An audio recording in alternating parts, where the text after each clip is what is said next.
Okay, so today's the day that I review an unprefaced album, and that album is the Album About Nothing by Wale. This album was previously released in 2015, and it had instantly hit itself in my head to become a classic.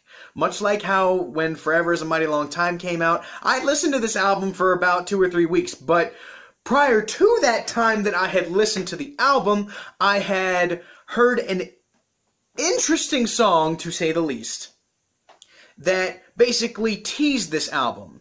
And it was with a very good friend of mine, and we had listened to the song.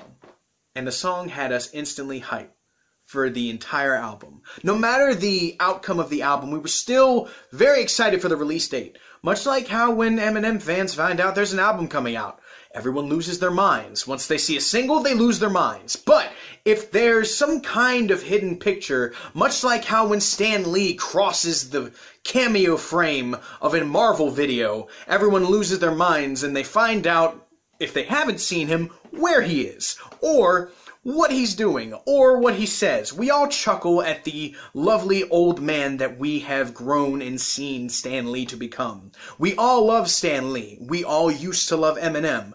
But we all can pretty much agree that when an album comes out and it can capture every single walk of life into one nicely molded picture, and it has all the right curves in all the right places, and all the right placements of nature, and all the right depictions of what you would want to see and how this crazy thing we call life be shown, we can all appreciate it.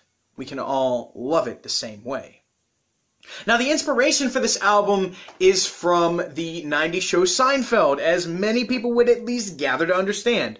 The main criticism of this show when it was out was that it was the show about nothing, which is kind of strange because the entire show was based around the activities and interactions between 4 friends.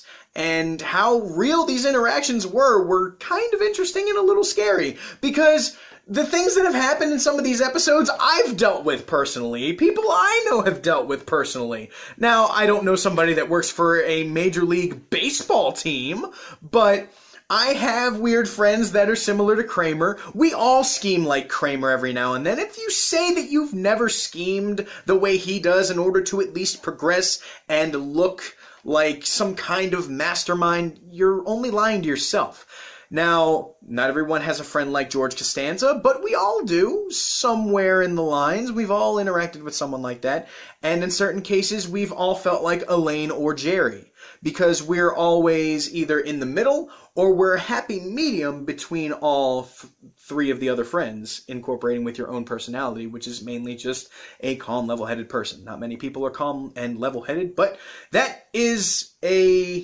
I'd have to say it's an understanding based upon how you look at yourself. So if you see yourself as level-headed and you're actually crazy, I don't know what to tell you. But on with the album. So, did anyone know that as this had started, Jerry's the dad? Jerry Seinfeld is talking to you during this album as if you were hearing lessons from a dad. And in certain cases by now would be a granddad. Now, as you're hearing his advice come through, you're like, I don't understand this. If you're young, you won't understand it. That's the main thing. This album is made for someone who has experienced life, and how you can understand what Jerry is saying and how what Wale is saying in response to his stories is how you can understand this album. This was around the time that I myself had started going back to Seinfeld and started watching the show, thinking, maybe it's funnier now that I'm older, because I'm a little bit past the whole Family Guy, American Dad, poop joke, haha thing. Now, we all fall into that tomb every now and then, and we still find those things funny, but we don't need them as a main course to the meal of a show. We need to take off the food helmet and see, hey, there's more to this than just a poop joke. That's what this show was. It showed the realism, but it also showed the comedic side of things that, you wouldn't expect. This album takes all the interesting and intriguing things that you would see in someone's life, or things that you would not expect, because not many people would look at a town like DC and expect one of the biggest things to be trying to make it, or trying to look as if you are your best, even when you yourself don't look that great at all. How some people will show themselves may be very unkempt on the surface, but in the song White Shoes, you can have the most fly sneakers of all time. Your entire outfit could be completely tattered and look like something that came out of a Kanye West pop-up shop. But you could have the best sneakers on and everybody would focus on that instead. Image is everything, but your shoes are a little bit more than your image, which I thought was kind of funny. But the other metaphor that was underlying in this song was that although you may have white sneakers, you must remember all the dirt and grime that you've walked through in your life.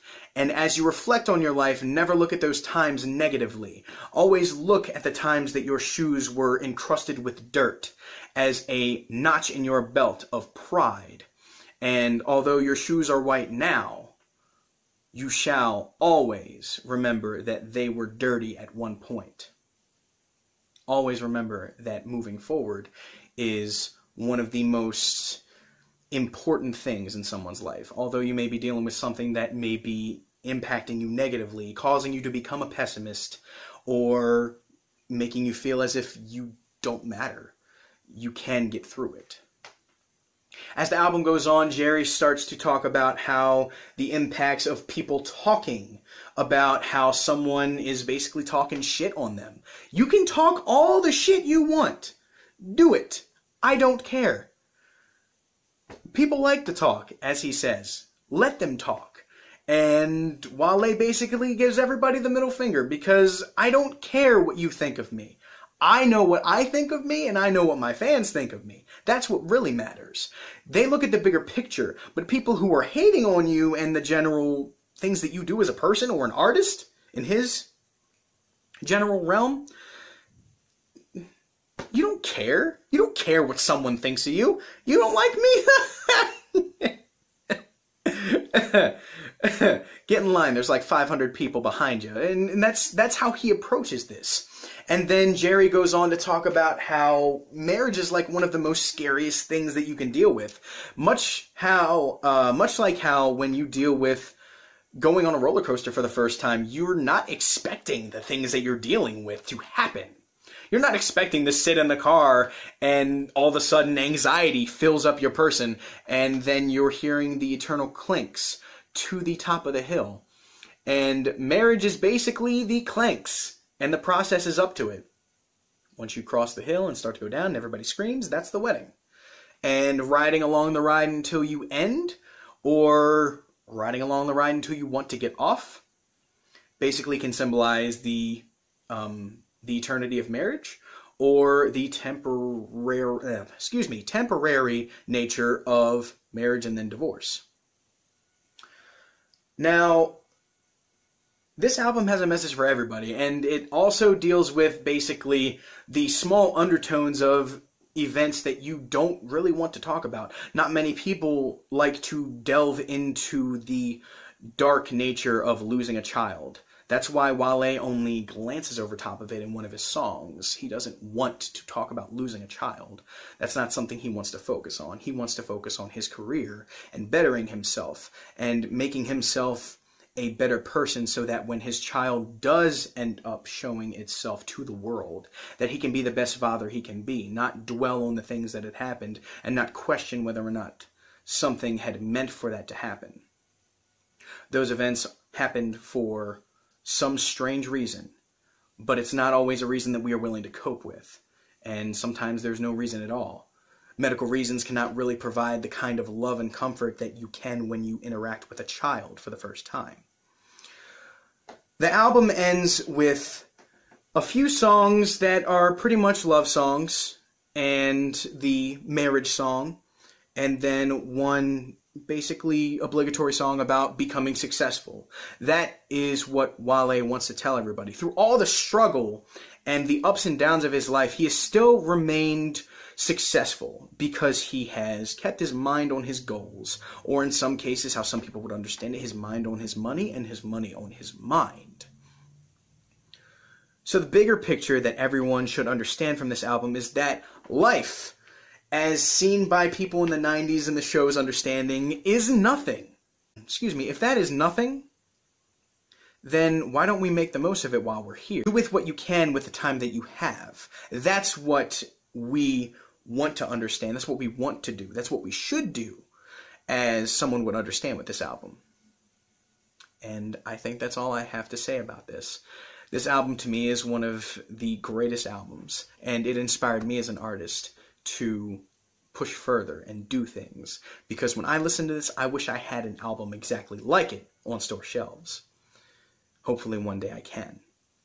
As always, my name is Ethan, otherwise known as Two-Face. This is episode 8 of my show, Claws. And if anyone is new to the channel, and if you enjoyed what you saw, please like and subscribe. And if you feel inclined enough to listen to the album, there's going to be iTunes links below, and there's going to be a Google Play link below as well. For the people that have shared and commented and liked on these videos so far, and the people that have subscribed, you guys are awesome. Thank you very much. I'm eternally grateful for your support. And tomorrow I'll be releasing another review on the Puya album, 5-5. And I'm really liking that so far. But I will not tell everyone exactly what I'm thinking of it just yet. I will see everybody in 24 hours. Until then, thank you very much for your support. And keep doing all the amazing things that you've done for me. And do even more amazing things for yourself. Peace.